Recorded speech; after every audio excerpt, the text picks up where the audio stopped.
All right, Mike, let's get started. This is going to be awesome because I've been looking forward to this. When you were telling me, I've heard this conspiracy before. I've heard it about it's not really Paul McCartney.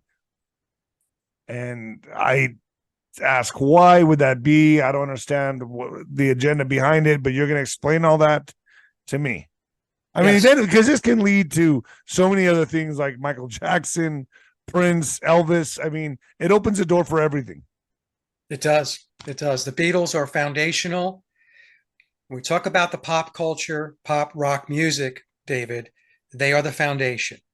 There were others before them, but as we just talked about before we got started, Tavistock is designed the Beatles to have a long-term strategy, right? They are, I call them the Pied Pipers of the Aeon of Horus. And the Aeon of Horus goes back to Aleister Crowley. And if we have time, I can get into that to some degree. Aleister Crowley.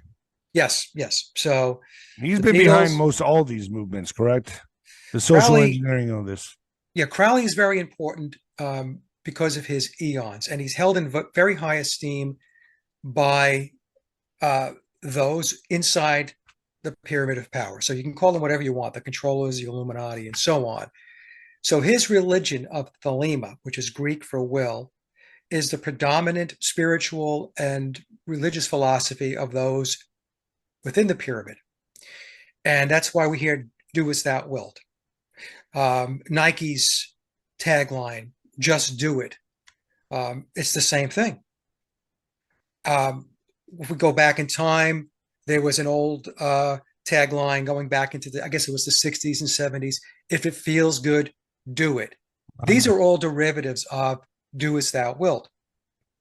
And Crowley explained that there were three eons that he discussed: the eon of Isis, the eon of Osiris. The eon of Osiris overlaps with the age of Pisces. So Crowley argues that the age of Pisces had to do with humanity being shackled and not being able to pursue their true and pure will. So it was a time when humans were not free.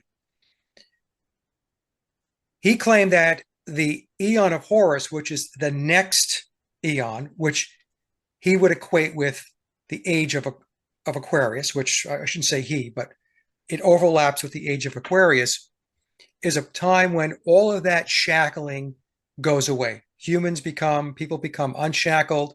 They're able to pursue their true will. Nobody is going to get in your way or my way or anybody's way of pursuing what our desires are. Our will dictates where we'd like to go. So the Aeon of Horus is the Aeon that Crowley said began in the early 1900s, and which I have put a stake in the ground and said that it really went pedal to the metal starting in 1960. I use 1960 as that starting point where it really went full speed. Okay. And that's when we have when you think about it, that's the whole counterculture movement. Jim Morrison, the Doors. Right. The whole Laurel Canyon scene, Led Zeppelin, the Beatles, the Rolling Stones. But the Beatles were the big ones, right? That was the first manufactured band. Yes. Really? So what was the Doors manufactured? They were all manufactured. They were all manufactured. And I'll talk a little bit about that, because when I say they're all manufactured, people ask, well, are you saying that they didn't play their own instruments or they didn't write some of their music? And that's not what I'm saying.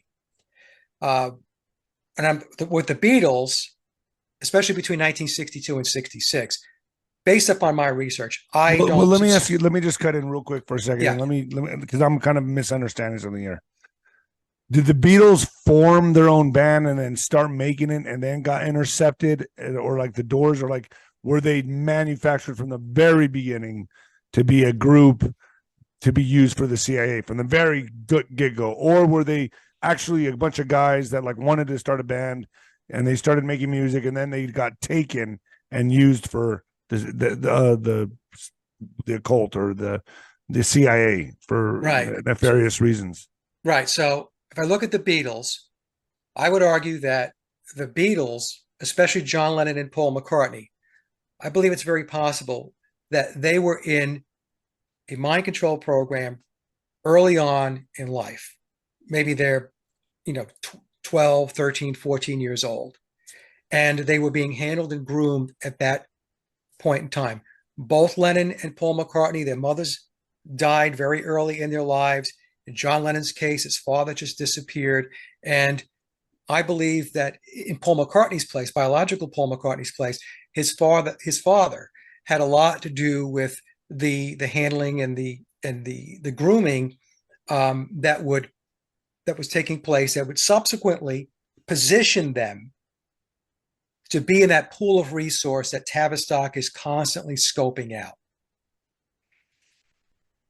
Now, a lot of folks don't want to hear that because they just want to believe the official Beatles narrative. I call it the Cinderella story, where it was all organic and these four guys came out of Liverpool, connected with Brian Epstein, a record store owner who subsequently got them signed to EMI under the tutelage of a George Martin, and then went on to unprecedented fame and fortune. Okay. The problem with that story is that that's not how the world works. That's not how the music and entertainment industry works. You don't reach that level of success and notoriety and fame unless you have a machine behind you. 100%. Right? That's just the way it works. Nothing to that magnitude flies under the controller's radar. Nothing. And for folks that want to believe that that statement's not true, I'm telling you, you have to do more research, because that's just simply how it works. So the Beatles, they were doing their little gigs. They weren't a very good band going back, let's just say 1959 going into 1960. In 1960, they had a manager. His name was Alan Williams. Alan Williams, I have deducted, was really their first handler. Before that, Pete Best, who was their drummer, he was organizing their gigs. And then Alan Williams came into the picture. Alan Williams brought the Beatles to Hamburg, Germany in August of 1960. When they got there, it's well documented, they were marginal musicians at best. They weren't very good as far as the skill level on their instruments, and they weren't songwriters. From August 1960 to December of 1960, they just banged around in Germany. They were playing, 7 hours a night, drinking, doing what young guys do when, right, they were in that environment. They cut loose. And then they went home in December of 1960. It was just a flop. Nothing panned out for them. And in this book here, The Lennon Prophecy by Joseph Niezgoda, he explains that both John Lennon and Paul McCartney went back home in December of 1960 feeling defeated, not feeling really good about what happened in Germany, because basically nothing happened in Germany. And then if you fast forward, so from August of 1960 to when the Beatles arrive in America on February 7th of 1964, that's only 3.5 years, David. Yeah. So we have to look at the timeline and then what was going on under the hood during that time period. So we have this band who are not very good musicians. They're not songwriters in August of 1960. And then there's this trajectory that takes them to February 7th, 1964, where they landed in America with a tour that was referred to as the Beatles Conquering America. So this was really the beginning of the British invasion. So that whole 3.5 year period of time, that stretch of time, there was a lot going on there. Mm. And what was going on is the Beatles were being shaped, groomed, and handled to play the role that they ended up playing on behalf of the controllers. Tavistock. And they really upset and dethroned Elvis. Yeah, so they surpassed Elvis. So Elvis, think of Elvis, Bill Haley and the Comets, those types of bands, groups, and artists. as table setting. So what Tavistock does, so Tavistock rolls it under the Committee of 300. And for those who are interested in learning about the Committee of 300 and Tavistock, this book here, I think I might have showed it on the last interview, by Dr. Coleman, The Committee of 300, A Conspirator's Hierarchy. A very, very important book that I think the first edition was released back in the early 1990s. So 30 years ago, very prophetic, but you get to understand a lot. And in that book, Coleman introduces the fact that Tavistock created the Beatles as a massive social engineering initiative. The other book that you should read, folks, take a look at, that I highly recommend, is Daniel Estulin's book on the Tavistock Institute, Social Engineering the Masses. The Committee of 300 and Tavistock are behind the Beatles' psychological operation. It was a social engineering initiative. And every band since, right? Every band since, I mean, that are mainstream, correct? That really made it big on the scene. They're all been controlled. Yeah, they are all in the controlling matrix, David. So the way we should look at this is there are degrees of control. Now, some bands are put out there like the Beatles and the Rolling Stones, because the Rolling Stones are in the same category as the Beatles, were put out there as social engineering initiatives coming out of Tavistock in order to begin the whole social engineering agenda. Now, that social engineering agenda was all about breaking down traditional values, breaking down existing institutionalized religions. And the primary focus was on breaking down Christianity. This is why we have chipping away at it. And the way they did that was through the music, through entertainment. Now, I'm not just talking about women's liberation, breaking the family unit. They all did it simultaneously. It all came in at once. Right. So you cannot look at anything as just a single thread. They have multiple threads. It's very dynamic, running at the same time. So in other words, if the music is not your thing, and we can't get you to shift around your thoughts and your ethics and whatever through music, then we'll get you here and we'll get you there. Maybe it's through the movies. Wow. Maybe you have it through the women's movement. You know, they did it all at the same. The timing was everything. They bring in the music, they bring in the movements, they bring in the movies, all just coming in at the same time like a tidal wave. Yes. So think of it.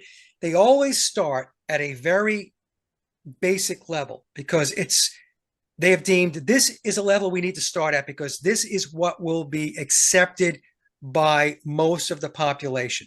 So they introduce things small at first. Look where we're at right now, though. Look how far we've come to this whole LGBT thing movement, demonic presences on TV. The music is just, I'm sorry, but it's just gone completely demonic. It's just the frequency of it is just like this low vibrational tone, and the music itself is demonic. Everything's demonic now. Commercials. It's almost like fentanyl coming through the border, killing everybody. It's all finally hit this culmination, this climax point now where we're self-destructing.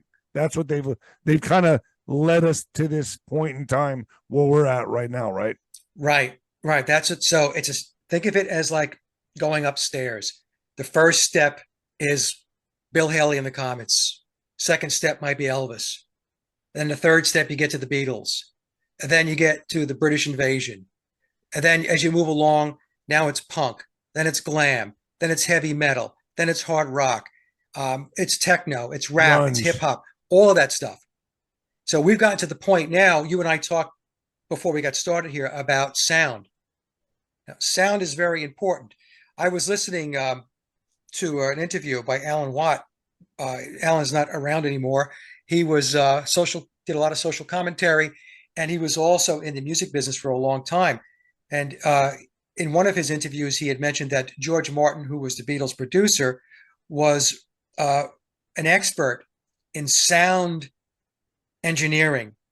And we're not talking about the sound engineer to pull together the music. I mean, that's part of it as well, but more in terms of how sound affects people, how you reach them psychologically through sound. And I found that to be very interesting. But if you listen to, example, rap, with its very, very heavy bass beat, and then you have the cadence of the lyrics, it's a form of hypnosis.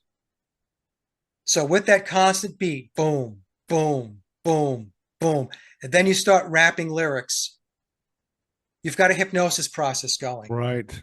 Right. And the frequency and the sound is disruptive. And so it's going to make people agitated. It might make them feel out of sorts. They have this whole process of how to affect the human psychology, David. They have it down to an art. They've been at it for a very, very long time. In fact, they're so advanced with it that most people can't even fathom where it's at right now. But you wanted to know a little bit more about Tavistock. So Tavistock is the World Center for Mass Mind Manipulation and Social Engineering Activities. Wow. It's a sophisticated organization used to shape the destiny of the world by changing the paradigm of modern society. These are charts I put together that I presented over time.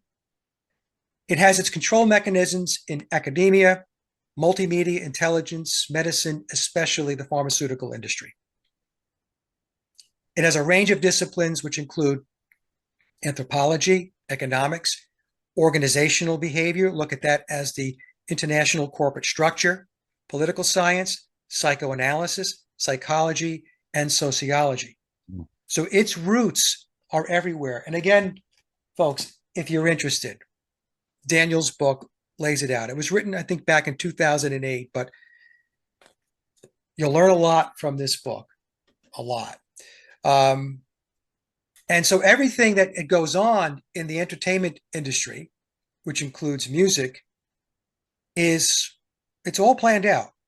There's a strategy behind all of it. I think last time we spoke, I mentioned if you go to Netflix or Amazon Prime and you start watching a movie, all of the agenda items that we are confronted with today, you mentioned a few of them before. I'm going to try to keep this as clean as possible. Climate. I see a lot of it's climate. Yeah, climate and other agendas, right? Right. They are embedded into the themes and the scripts of these. You think you're going to watch a documentary on Netflix? It's all propaganda, man. Yeah. They're pushing all kinds of stuff. So you have to ask yourself, how is that? How is it? I still come across people that think that there is no world order, that there is no internationalist structure. It's absolutely mind-boggling to me. Yeah. If we just go back to the event of March of 2020, that is pretty much, it's still playing out to some degree now. Yeah. If you go back to that, you have to ask yourself, folks, how is it that everybody received the exact same script? How is it that everybody, when I talk about everybody, I'm talking about each country, declared the same states of emergency, the same process applied to everybody worldwide? How can that be?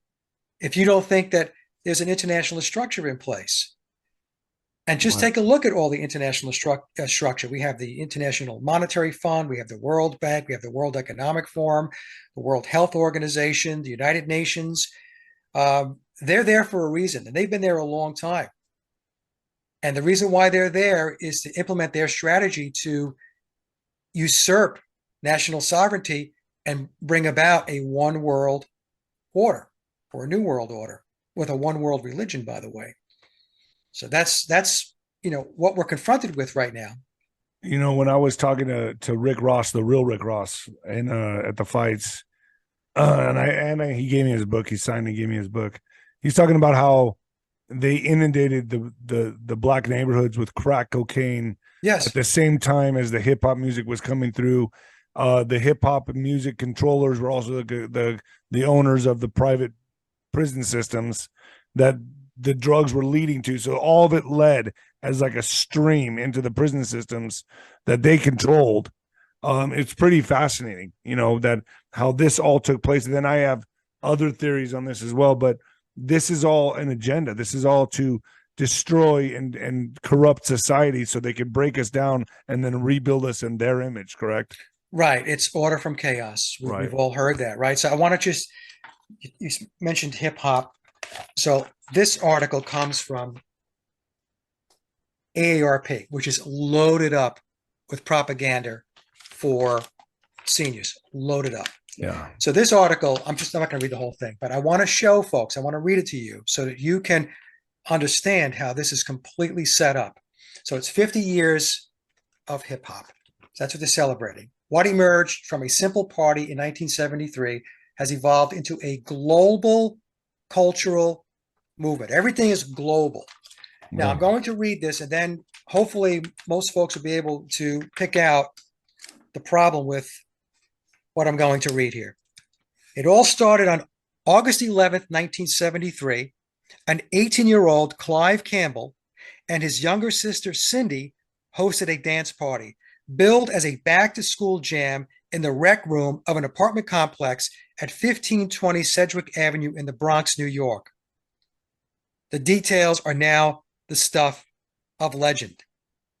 Okay, that's all I'm going to read. Now, you have to ask yourself, how does anybody know that hip-hop began on August 11th, 1973, at a party that a person by the name of Clive Campbell and his sister Cindy threw?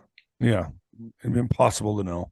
It's ridiculous. It's a ridiculous narrative. So what is it? It's made up. Now, I'm not saying that Clive Campbell and his sister Cindy didn't exist, but it was pulled together to fabricate this official narrative, to put together this story. So to be able to pinpoint something like that, you have to understand that is a narrative that's put out by the controllers, because there's just simply no way. And again, so they're saying back in 1973, this little party, this little shindig was thrown, and then 50 years later, it's a worldwide, global cultural movement. That's how it works. So people will read articles like this, and they will read it, and they will believe it. They will take it verbatim. They will embrace it. And you know what that is, folks? This is conditioning. This is propaganda. This is fiction that is sold to you. And this goes on all the time.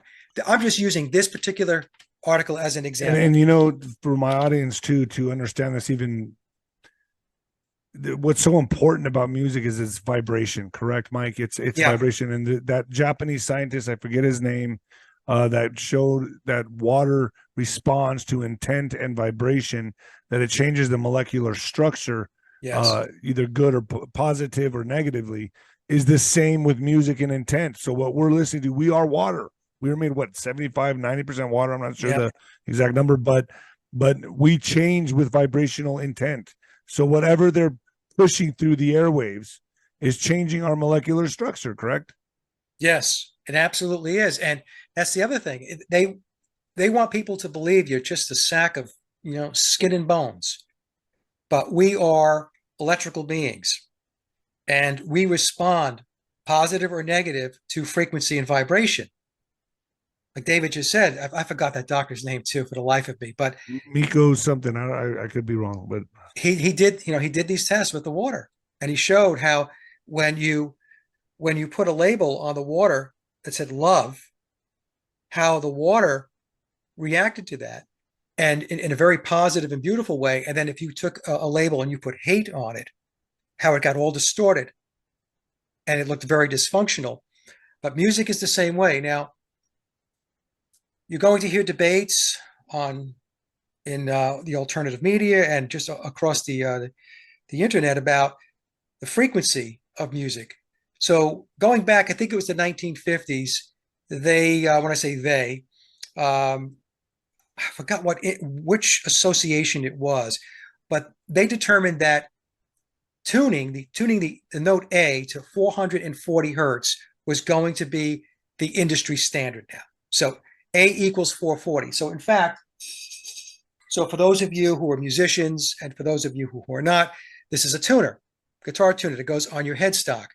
So this tuner tunes to 440 hertz across all 6 of your guitar strings or all 4 of your bass strings. So that's the standard today.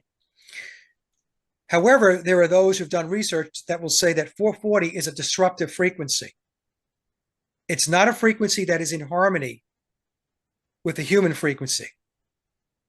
And that number is 432 hertz, which means 432 is just slightly more flat, tuning down. So to go from 440 to 432, you just tune down a bit. What they did was, if 432 is the frequency that resonates with humans organically and naturally, what they did was they sharpened it. They tuned it up to 440 to make it ever so slightly different, but still disruptive. So when you think about these types of maneuvers, when did they start doing that again? I believe it was the 1950s. Wow. I have to go back and take a look. It was a while ago that I took a look at it. There was an association, I forgot the name of it. And they got together and they said, well, yeah, we're going to establish that 440 hertz is the standard for tuning. So I mean, I'll play at 440 because everything is tuned to 440. But sometimes what I'll do is I have software that will convert 440 back to 432. Got you. You see? And what I've noticed when you go from 440 to 432 is the music has a warmer feel to it. And that's just me. Now, some people will say they can't tell the difference, but there are many people that say that if they listen to the comparison between a 440 hertz song and a 432, that they can clearly tell which is which. That leads me to believe, is it Noah Harari? Is it Yuval Harari. Yuval Harari. He says human beings are completely hackable. Yes. And that we should have no free will. That we're completely hackable beings. And if you really think about it, just with music alone, obviously they're hacking us. That's how they're hacking human beings, is by music and what we see on television and the agendas they push through the movements, the music and the propaganda they show on television. They're able to create these groups like BLM, LGBTQ, and push these agendas through as we are in that a hypnotic trance? Yeah. What are we under that we accept all these agendas? What happens is, well, I'm a retired certified master hypnotherapist, and I was in private practice for 12 years. So I'm on the money. So I know a little bit about this, and I've actually have done presentations on this topic. So we'll use the TV as an example because that's their biggest tool. It's a hypnosis box. So when you watch television, what happens is there are 4 basic trance states. You have beta, which is your waking state. Below that is alpha. That's the first level of trance. Below that is theta. And then below that is delta. Delta is sleep. So if you were wondering why one of the variants was called delta, right? What they were doing is they were poking at people. In other words, you have to be asleep to believe this. Wow. So when a variant was called delta, that's what they were saying. Now, so what happens is when you're watching television, you drop into an alpha state. You drop into a light trance state. And what's taking place on the television, let's just say you're watching cable news. If you've ever noticed, what they do is they will play a video loop over and over and over again of some event or some tragedy or however they classify it. Now, the reason why they're playing loops over and over again is because the subconscious / unconscious mind loves imagery, loves it. So as you go into that light trance state and you're focused on that television and they're playing that loop, you're taking it in and they're playing it over and over and over again. And then what they'll do is they'll flash up hypnotic suggestions in the form of, there's 2 ways they do it. One, they will put printed words up on the television. It will say tragedy, shooting, war. These are words which they're concerning, right? You're okay, what's going on here? And then they're showing you the loop at the same time. So this has all happened simultaneously. And then you have the reporter or the quote anchor. Now in hypnosis, when we want to embed positive suggestion, in other words, you want to get somebody to stop smoking, to release weight, to be better at public speaking, you anchor suggestions. And that's why they're called anchors, because they're anchoring what's taking place on the television set. So now you've got the visuals, you're in the trance state. I mean, it's all there in plain sight. Everything It's you're all saying. there. It's all there. And the other thing that they do is they like to use the colors blue and red. Now, blue and red are the way the mind interprets blue is calm, relaxed, generosity, voice of reason. Red, on the other hand, the mind automatically, it's just embedded in us to look at the color red and think about fear, concern, beware, be on guard, be watchful, be prudent. So this is why when they put their news out there, a lot of times you're going to see these blue and red sets. And depending upon how they want to affect your mind, they will focus more on the red than the blue. A lot of times you'll have two talking heads will show up on some cable news show.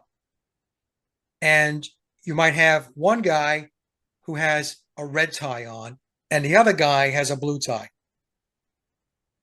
Now, the guy with the blue tie, sometimes they'll even have a bluish background. This is the person that is supposed to be the voice of reason. This is the person that's giving you, I know, just relax. We've got this under control. Nothing to worry about here. We've got it. Move over to the other person who's got the red tie and maybe some more red in the background. Urgency. This is the person that's telling you, hey, you need to be aware, be alert, be careful. There's danger out there. Oh, wow. Yeah. Okay. Now, also the blue and red, to make matters even a little more complicated, to give people something to think about, is they represent the two lodges of Freemasonry. You have the Blue Lodge and the Red Lodge. Wow. I didn't even know that. Okay. Yeah, blue and red. Now, if you look at a Fox News set, the typical Fox News set, there's a lot of blue and red, a lot. Mm-hmm. And they all do it, but Fox is like over the top with it from what I've seen. And Fox will even put a little orange in there for you. And it's like, why is orange in there? Because the color orange, when you spell it out in Pythagorean numerology, because they love their numbers, because as I mentioned in the last show, it's all occulted. Occultists run the show, folks. It's not your presidents, it's not your prime ministers. Occultists run the show. And when you put when you spell out orange in Pythagorean numerology, put it into a numerology calculator, it totals to 33. So it's 33 degrees of the Scottish Rite of Freemasonry. Okay, so they're always leaving their calling cards. So it's not just a calling card, the blue and red, but there is also a significant psychological impact that the mind automatically takes in. And this is how they do it. If we go back to the event that took place in September of 2001 in New York, going back to the looped video, I know people, I wondered it myself back in the day, well, why is it we keep seeing that same video over and over and over and over again? That's the reason why. Because is it because when they tell a lie long enough and loud enough, it becomes the truth to them, and that's how it works in the mind? Yeah, so that's a big piece of it. It's conditioning. So when it kept showing that loop from September of 2001, that was embedding what went on there with the words they were putting up on the screen, with the narrative that the anchor or the quote news person was speaking about. Think of the person who's speaking during a newscast, whether it be on the ABC, NBC, CBS, or the cable networks, as the hypnotist. He's giving you a narrative. He's giving you suggestions. They then become post-hypnotic suggestions. Post-hypnotic means once you leave the hypnosis session, that's where your mind is going to be. That's what your mind is going to focus on. And it's very, very, complex.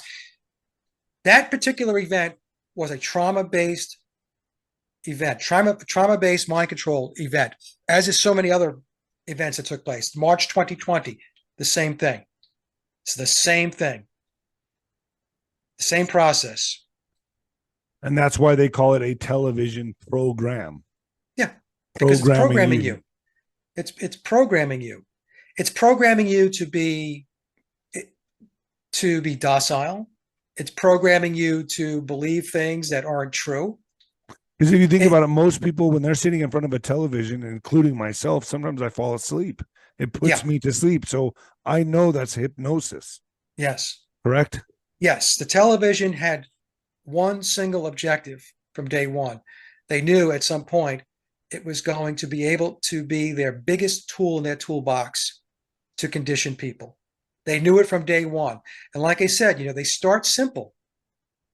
And then they just, like the staircase I mentioned before, they just keep building upon it. And it gets more and more sophisticated, more complicated as far as people's ability to sift through information. That's the other thing they do. It's information overload. And this is what they do all the time.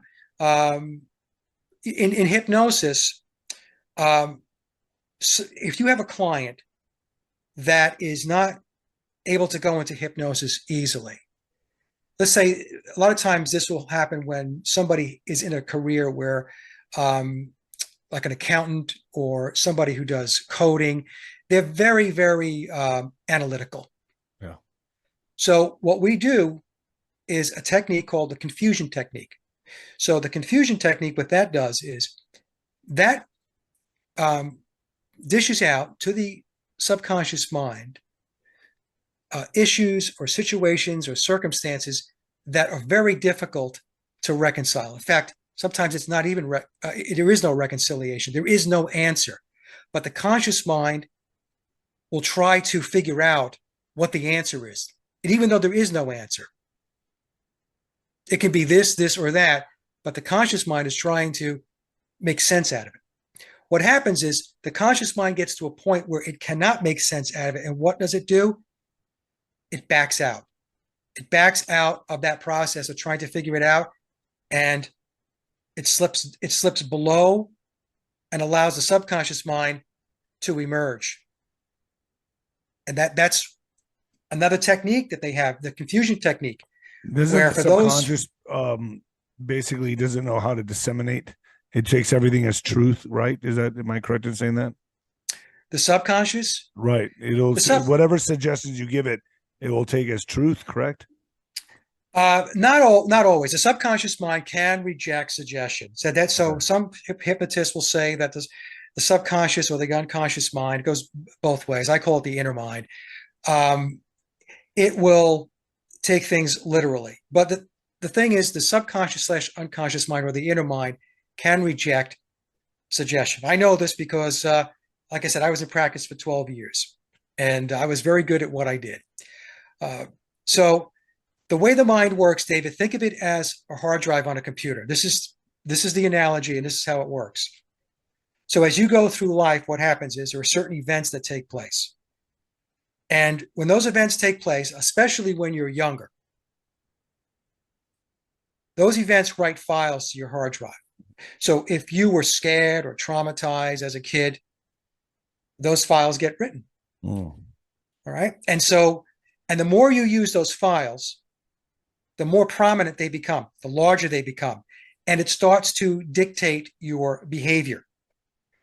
I used to have clients come in and say to me, adults, 40s, 50s, 60s, and say, Mike, I have no idea why I react a certain way to a particular situation. I have no idea. As an example, public speaking. I know my material. I'm really good at it. I'm an expert in my field. But when I get in front of people, I just lock up, and I lose my confidence and all that. Well, if you put that person into hypnosis and you regress them back in time, they'll go back to when they were a kid. And when they were a child, I'll use this as an example. Perhaps they were in school and they went up to present and something didn't go well. Maybe they got ridiculed. Something happened which damaged their confidence. That file got carried with them the rest of their life. Yes. So that file got written to that person's hard drive, the hard drive of the mind. Now, as they go forward in life, if they continue to reinforce that fear, that concern, that file just gets bigger and bigger. And now, whenever you're in a situation that's similar to what happened in school back when you were, in maybe 3rd, 4th, or 5th grade, That's going to be your behavior. That's going to be your reaction. It's going to be, I don't know if I can do this. I don't have the confidence. My self-esteem is low. I don't get this. Now, the thing is, hypnosis, when you use it for good, which is what myself and many of my colleagues, I was board certified by the International Association of Counselors and Therapists. You can reframe and you can change up and update that file. Because once the mind goes back in time and realizes, oh, okay, so that's where that came from. Oh. And then you go through what I used to refer to as exercises to bring about the positive change. In other words, to tell the mind, hey, we don't want to do that anymore. We want to be here. We want to be confident. We want to be a really good public speaker, all of that stuff. Remove and delete, right? Yes, exactly. Wow. Delete the old files, bring in the new. And then what happens is, then when you go back on stage and you go into publicly speak and you do a good job and you realize that you might have been a little nervous, but not like it used to be, now your confidence builds. Let me ask you, better and better at it. Do you see people now with like social media and like alternative media? Is that something that they can't really control fully? The powers that be cannot really control let's say the globalists, that they cannot really control social media the way they want to, like they did with television, because there's a lot of alternative media platforms like my channel. We're having this discussion. This is stuff they don't want leaked out there. They don't want this out there. So the fact that they cannot control these conversations, that's got to be waking a lot of people up. Yes. So it's a very interesting dichotomy. They've got themselves in a little bit of a bind. They created social media, and they created social media as a big, we spoke about this, I think, in the last show. It's a gigantic data collection vehicle for them to take into their big Borg, their artificial intelligence. And they do have AI. I've even seen people say, oh, AI doesn't exist. No, AI does exist. It's alive and well. Okay. And is it perfected? No. But it's progressing leaps and bounds with each passing day, week, month, and year. So they're scraping all kinds of data. Now, and the reason why social media was put out there was because it was to create this narcissistic, for the most part, I talk society. about this on my show all the time. Yes, everything's about me. Everybody wants to be a celebrity. Everybody, and let me guess, they did this at first with reality TV shows. Yep. Reality TV shows were the start, and then out into social media. You're saying this was designed, this was engineered, this wasn't just the natural flow of things. No, it was actually, they planned this. They said first comes the reality TV, then comes Instagram, Facebook, Instagram, TikTok, where everyone's famous now. How many likes do I get? How many followers do I have? Right. I mean, I can't believe what I'm seeing when I'm on Instagram, because I come from pre-internet now into this post-internet or this internet era now, where everything I see now is people trying so hard. They can't pull themselves out of the phone to look at the world around them, not even for a second. Right, because there is no world around them. They are their world. Everything comes back to them. It's this very inward-looking, selfish, narcissistic mentality, even though they may not even be aware of it. Now, the CIA, had the front money to put Facebook up on the map. Yeah, it was DARPA funded, correct? And yes, it goes back. Well, I know it goes back to the CIA. Now, could DARPA be involved in it? Most likely. All of these organizations are all intertwined. They're all interlaced. So I was asked a question one time on another show, and they said, well, we have the CIA, and you have MI6, and you have the Mossad. And everybody would kind of thinking these were separate entities. I said, well, they're separate entities from the perspective of, we'll say the CIA is the United States, MI6 is the UK, and the Mossad is Israel. But when you move above that definition, they're all tied out. They're all working together. They're all working together. Now, one of the other social media platforms that I was just chuckling was the TikTok, right? And he was saying, oh, well, TikTok, this came from China, and China this and China that and so on. And it's ridiculous. It's a silly discussion, because this government knew very well where TikTok came from, right? They knew where it originated from, and it was allowed to come in, and it was allowed to flourish. And then, periodically it'll be used as a punching bag whenever they need a boogeyman or they need some kind of distraction. But that's why we talk about the world order, this internationalist governance that is in place. All of this stuff, folks, you're fed stories all day long. And these stories are designed to keep you disengaged. It's to keep you from, running around. To know the true reality of the world, because that's how they hold their power. They hold the knowledge.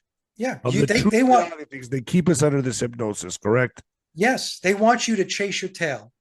And there are agendas out there, and there are psychological operations out there that are designed to keep people sitting in their seats. Don't be vocal. No reason to be kinetic. Would you say that? Would you say that not only the music industry, not only movies, not only MSM, but NASA? Oh, yeah.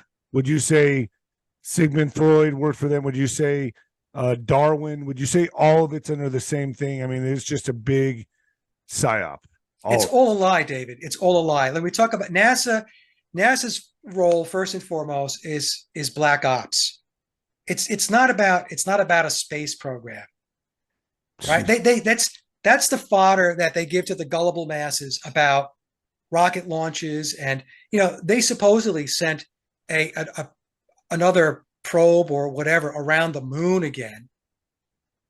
And I don't know, maybe it's just me, folks, but I haven't heard a thing about that since they made it a big story going back about 2 months ago.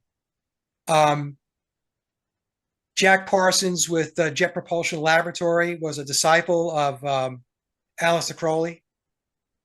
L. Ron Hubbard. Scientology, correct? Scientology. And let me tell you, Scientology is unbelievable. It's really amazing. There's a great show on, I think it's either Netflix or Amazon. Well, can we even trust it? Well, what happened was, I forgot the gal's name. She's the actress, right? The actress. Yes, yeah. The actress, and she spilled the beans, and it's very well done. Can you trust it? I would say, yeah, that one I think you can trust. I mean, not everything that's out there is going to be a total lie. I mean, things do leak through, things do slip through the cracks, and I believe that is one of those shows or one of those presentations that is being truthful. When you say something like that, like if you watch that movie and it goes back to the symbology and the numerology. So if you see that movie Nefarious and the Sound of Freedom, that so Nefarious, I thought was an amazing movie. If you look at Rotten Tomatoes, the last time I looked, it's 33% green splat. I'm like, oh, there it is. In your face, 33% right green splat. Now they've been trying to cover up the movie coming out, The Sound of Freedom, with Jim and Tim. I mean, they're doing their best to just flatten that, put a lid on that, but it's not working. So they're trying so hard, but things get through the cracks. Like you said, things leak out, and then they have to do damage control. This is why I say to folks, David, everybody needs to activate. So you just can't rely on me and David and others to do podcasts, to have websites, to do blogs. If more and more people do it, and more people are pushing the truth out there, or at least getting people to critically think and move beyond the official narratives, all of that stuff, then they have even less control, right? Because what they want to do with you and they want to do with me is they will deplatform us. But you have to be resourceful too, and you have to be resilient, which means you go find another vehicle to be able to get your message out. They might be able to ding you initially, and if you have a large YouTube subscriber base, as an example, and then they shoot your channel, then you're going to start someplace else, and you're going to have to build it up again. But for those of us who are doing this work and you have a large YouTube channel, I highly, highly recommend that in parallel, you also create and build your alternative platforms like on BitChute, Odyssey. Nino's pointed out, that's what I did. Yes, you have to do that because at some point, because they want you to believe they're winning this thing hands down. Yeah. And we can beat them at their own game. Like we're putting up a good fight, David. I really do. By me being the Pied Piper of the normies, I'm going to put this on YouTube, by the way. So this will go on YouTube and Nino's Corner.tv. Edited version will be on YouTube, but I don't think there's any edits in this, to be honest with you. I think we're keeping it YouTube friendly. Yeah. But I mean, yeah, you have to have backup platforms. No doubt about it, to fight this war accordingly. You have to. And I think I mentioned this on the last show. I know a lot of folks, they're really comfortable with YouTube. They like it. They know how to use it and all that stuff. And, but you really have to support the other video platforms. You have to go there, subscribe to it. Because tomorrow, David's channel can get shot. Mine can get shot. And, that's the reality of the world. That's just what it is. It is. That's just what it is. And the more reach you have, the more subscribers you have, you become a bullseye. You're on their radar. Absolutely. And I keep that. I'm mindful of this all the time. And I get nervous every time I do an interview. I send it to an editing team, but it's really sad that we have to live in this type of world right now. I mean, this is not America. People need to understand it never was, right? I mean, it's always been controlled. It's always been, would you say Masonic control, occult? Who's what's the core of all this? Well, that's a good question, right? I mean, so satanic, demonic. Satanic. Yes, we have, it is a satanic system.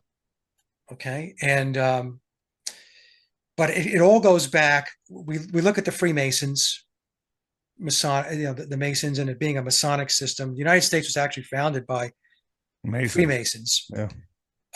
But it goes beyond the Freemasons. So it rolls up into the Jesuits, the Vatican.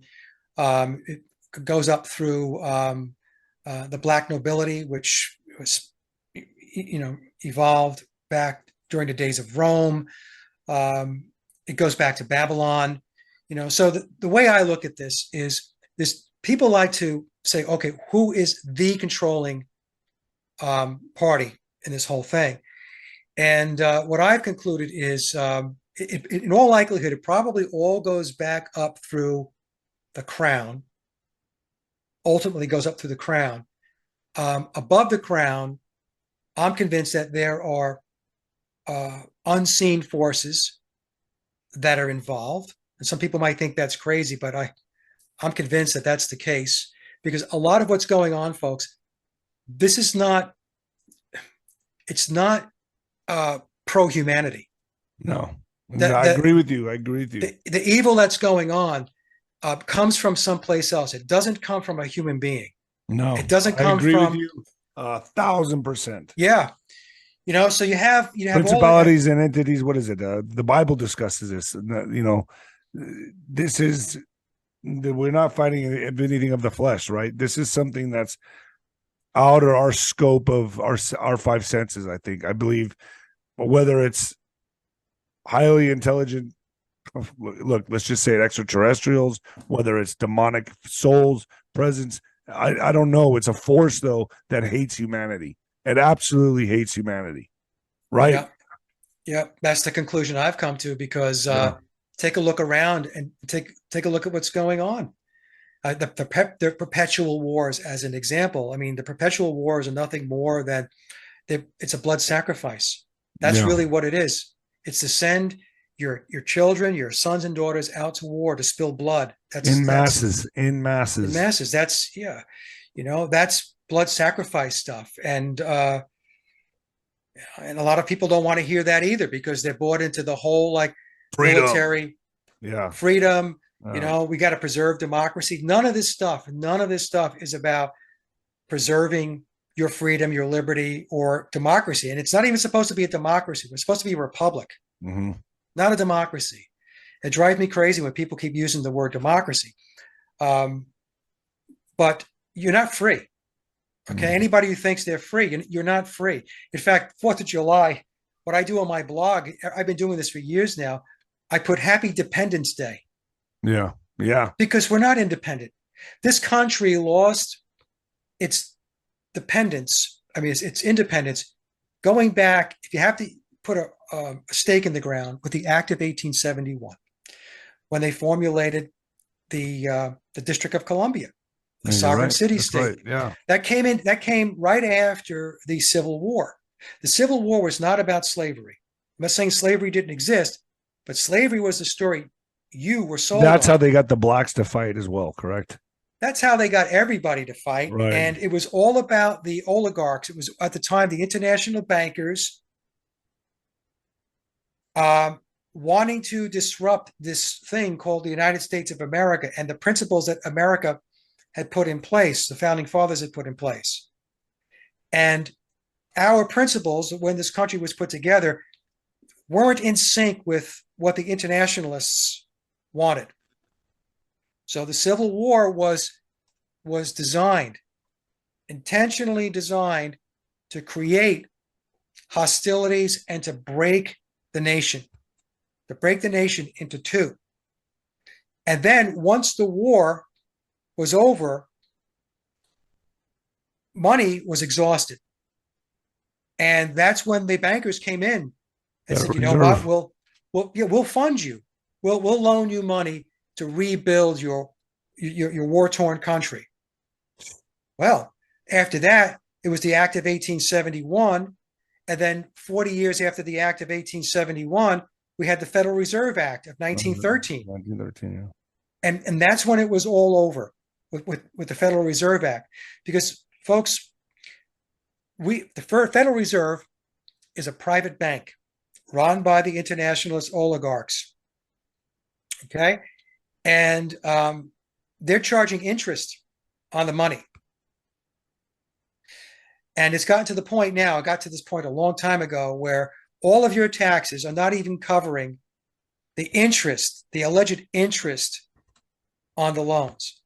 And in the Constitution, it says that the Congress is responsible for coining money, not an outside bank. The Federal Reserve, as the old saying is as federal as Federal Express. Yeah. All right. And if the United States coined its own money, if the Treasury created its own money, there should be no taxes. Why is that? It's because the government owns the money. So you're not going to they're IOUs. You're not going to charge interest to yourself. It's like the example I use, David. Let's just say, you're able to print your own money and you have somebody comes in that's going to put a deck in on your house. But you're able to print your own money. And that guy is willing to accept your printed money. Well, you just make that transaction. There's no interest. There's nothing like that. Because I make the money, I make the money. I don't need to charge interest. So there's no need for taxes. The whole reason why you have taxes is because this was a scheme that was put in place that started with the Federal Reserve Act. And now you go to work between state, local, federal, you're doling out 40 cents on a dollar outside of you. So you're taking in 60 cents on a dollar because everybody's got their hands in your pocket. And then they had this little gimmick where it's like, well, we're not going to raise taxes, but then we're being surcharged for everything. Yeah. Right? There's a fee for this, a fee for that. Tolls. Yeah, whenever someone tells me I own my house free and clear, I'm like, no, you don't. No, you do not. Don't pay your property taxes. See what happens. See how fast they take your house. Exactly. That's right. So that's I use that example as well. Property taxes is a perpetual lien on the property that you don't own. You're renting. You don't ever own anything. You own nothing. Even your car. Yeah. You're paying property taxes on your car in a lot of states. Here in North Carolina, property tax on a car that I bought, I own. So the whole system, I know it needs to go. It needs to go. It needs to go, gone, out forever. The whole system is corrupt. It's corrupt to its core. Yeah. Corrupt. And you have to understand something. these congressmen, these senators, these House representatives, the Supreme Court, the presidency, your government resides on sovereign land that is not part of the Republic of the United States, which means we are under foreign occupation. And we have been. It all goes to the crown, correct? It goes back to the crown. Yeah. It does go back to the crown.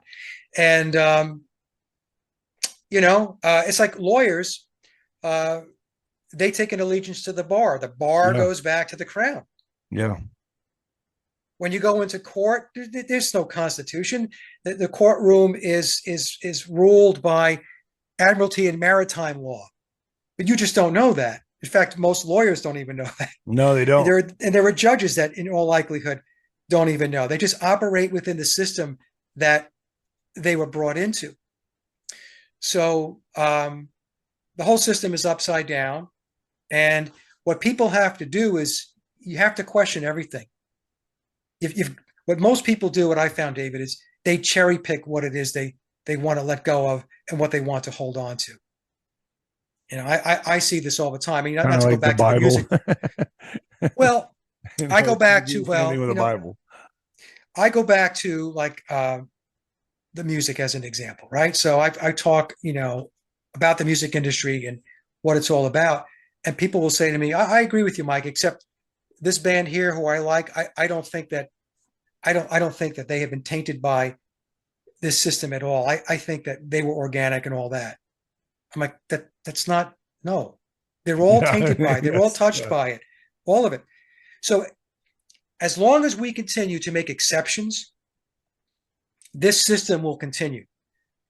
So there can't be any exceptions. You have to say, okay, everything has to be open for discussion. Everything has to be open for debate. Everything has to be looked at, researched, and investigated.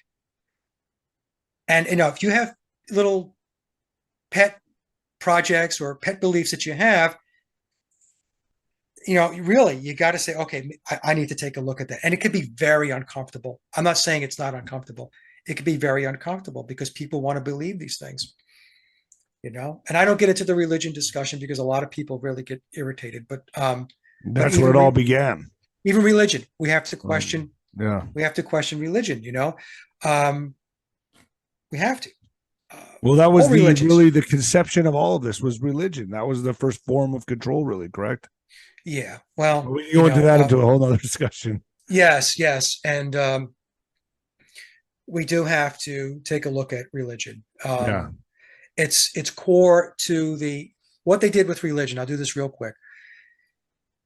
They didn't want a person, a human, an individual, to have a direct connection to the divine, a connection between you and the creator, you and the source. They didn't want that, because God forbid you should be able to formulate, your connection to spirit. So they said, okay, well, what we're going to do is we're going to have a middleman, and the middleman's going to tell you how to worship and what to believe and what not to believe and what books you've got to read and what books not to read. That's what that's what religion's all about. It's a middleman, and they inserted, that middleman in the process in order to keep you from really experiencing and at the same optimizing your spirituality. Created wars. Yes.